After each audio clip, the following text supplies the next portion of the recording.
people like me. You need people like me so you can point your f***ing fingers and say, that's the bad guy. That's the bad guy. That's the bad guy. That's the bad guy. That's the bad guy.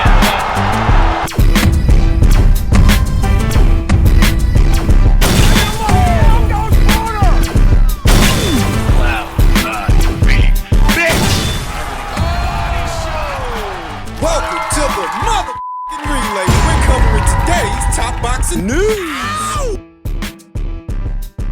Okay, we'll start with this. It would appear that America's own unbeaten up-and-comer, Stephanie Han, will be returning to action early next year, February 22nd, the same day as the big Saudi show that here in America will be coming on in the afternoon.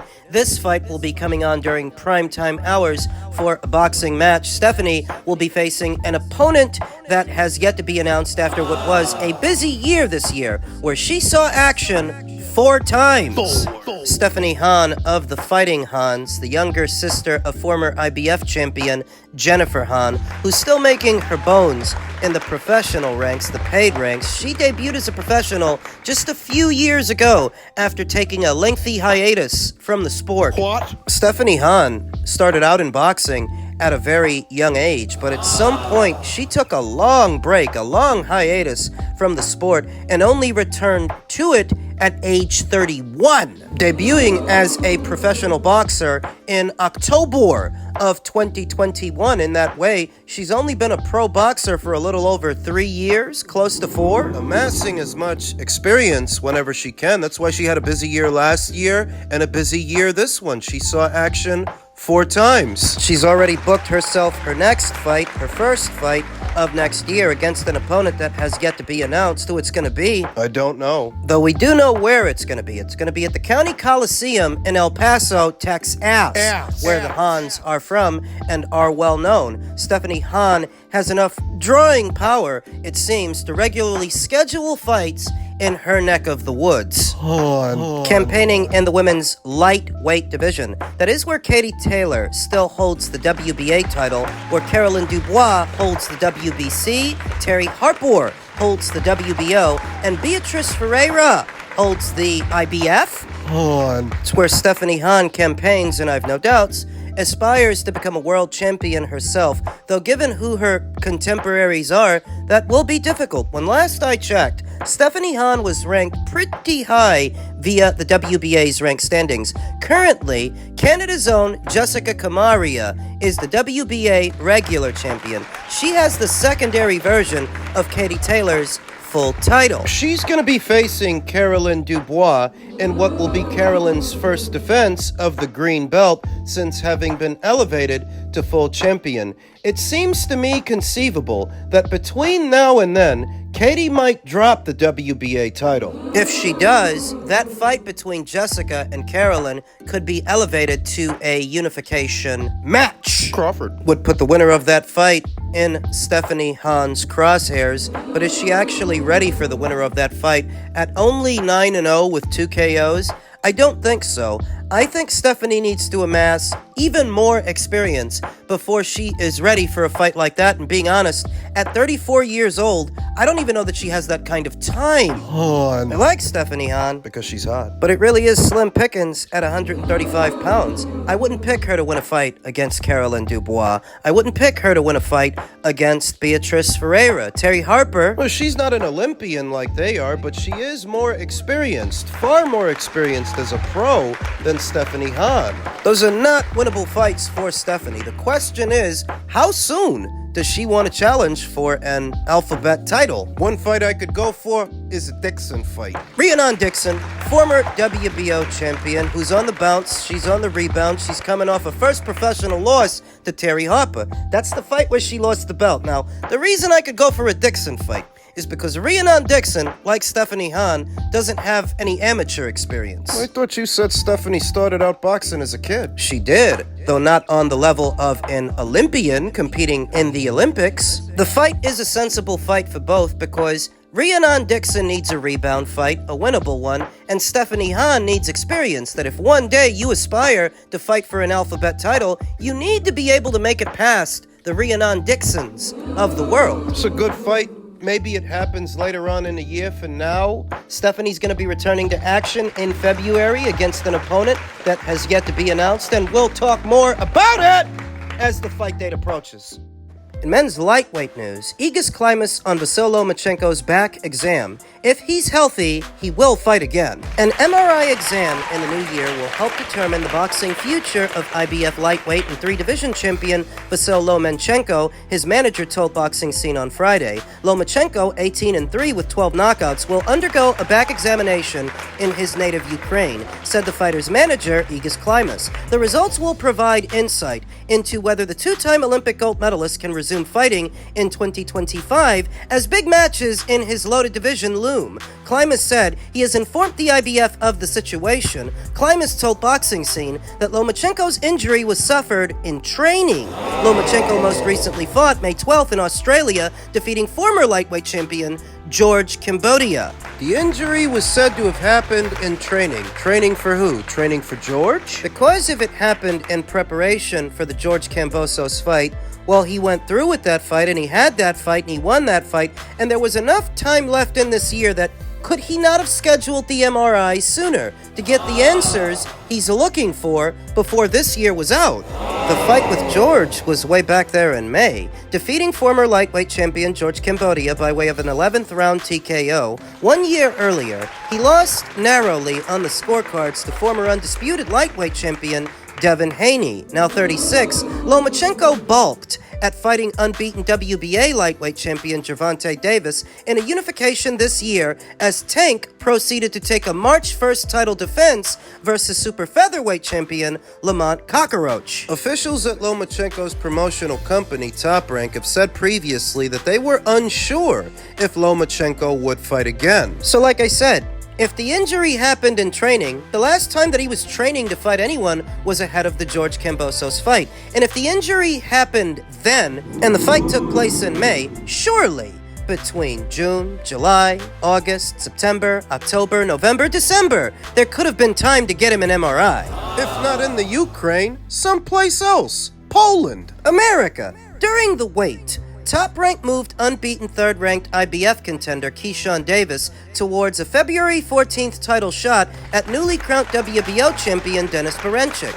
Davis is the top-ranked WBO contender. Meanwhile, the IBF's number one contender spot is vacant, followed by the second-ranked Zaur Abdullaev and fourth-ranked Raymond Muratalla, a top-ranked prospect. A boxing official familiar with the situation said Abdullaev will fight Muratalla for the IBF belt should Lomachenko retire. If Lomachenko is cleared to fight again following the exam, he will decide whether to fight one of the IBF's contenders or pursue the Davis fight.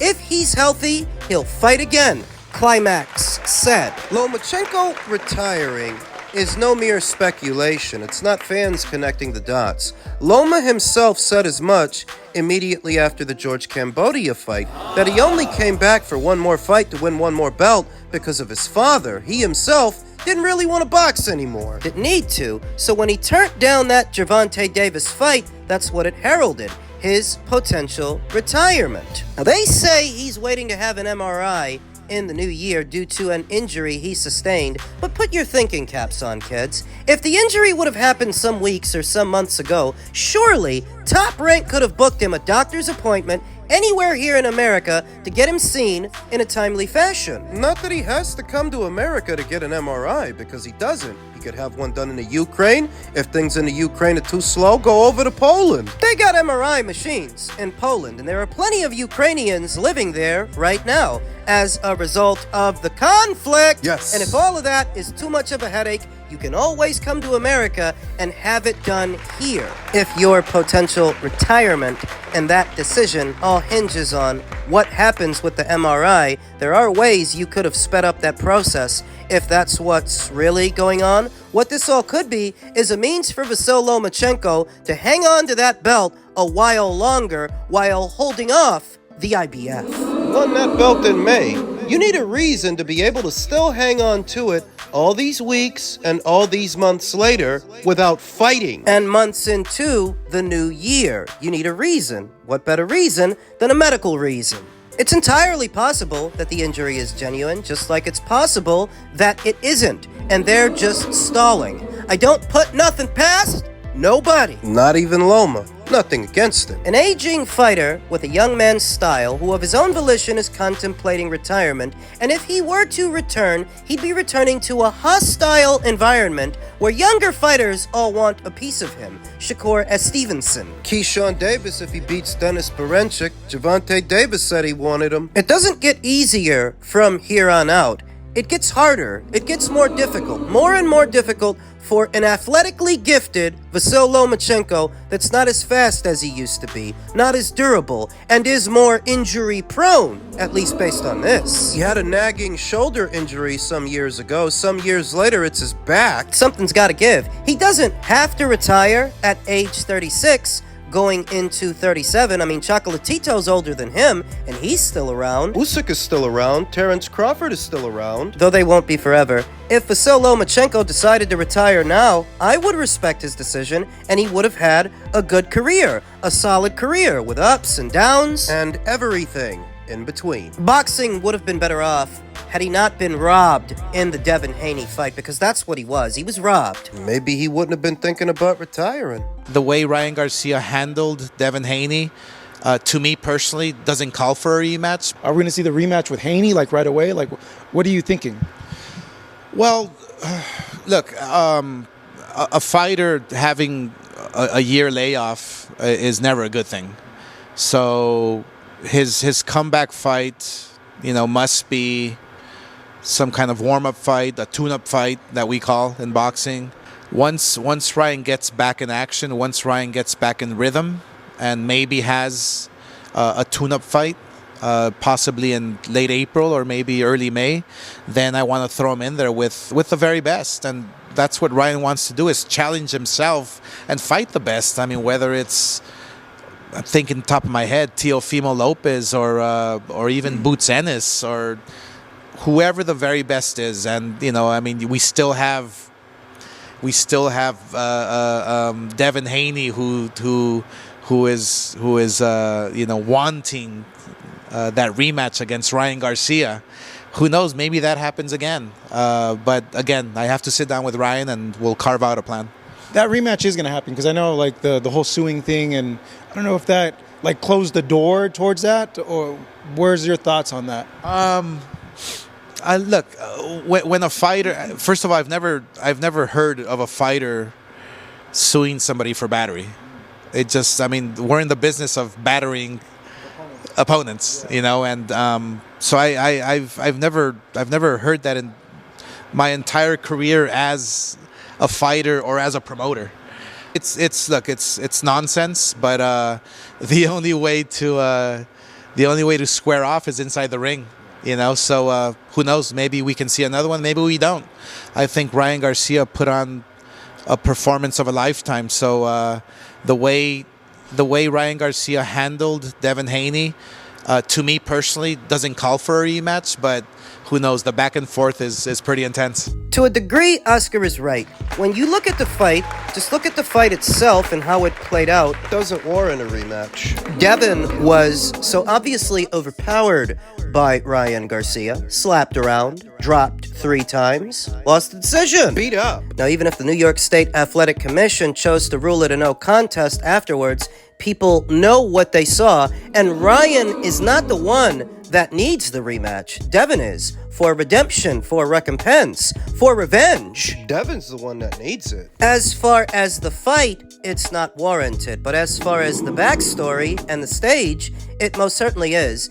And we have seen rematches staged for much less. I mean, we saw Adonis Stevenson fight Andres Fanfara not once, but twice. We saw Deontay Wilder fight Luis Ortiz not once, but twice. Santa Cruz versus Mares 2 times. Fury versus Chisora 3. Where Tyson Fury won all 3 fights. So we have seen rematches staged for much less than what we saw in Garcia versus Haney. It can happen, though I understand what Oscar means about how the fight played out, that there's no doubts Ryan Garcia beat the hell out of Devin Haney. He beat the crap out of him. And in the end, it's Devin that needs the rematch the most. Ryan, not so much. Ryan may have one or some other options to make a quick buck and a big bag. Remember that he did recently call out Jake Paul for a fight. Can you imagine Ryan Garcia versus Jake Paul on Netflix? That would be big. And what about the exhibition with Rikuya Enpo in Japan, promoted by Rizin? They could always reschedule that. Ryan can use that as a tune-up fight to allow him to tune up en route to something bigger, that Ryan doesn't necessarily need Devin to make money. But Devin? A couple of years ago, a story like this one would have resulted in Ryan Garcia being lambasted and ostracized by the boxing community for testing positive for a banned substance and having the outcome overturned. It would have been received a lot differently in a previous era of boxing, but in this one, the boxing fan is less and less concerned with who's doping because it seems like everybody is. The boxing fan has grown suspicious of most everyone in the sport to where if a guy gets caught, it's an occupational hazard and nothing more. They're jaded, and thus there is not a lot of outpouring of sympathy for Devin Haney in this situation, which allows Ryan Garcia to skate, to walk. If he wants. The silver lining for Devin, in spite of having very little leverage in the situation, is the kind of money the rematch could generate. That, if nothing else, the controversy has just made it bigger, even bigger than the first one was. The numbers for the first fight were nothing to write home about. That's according to Oscar.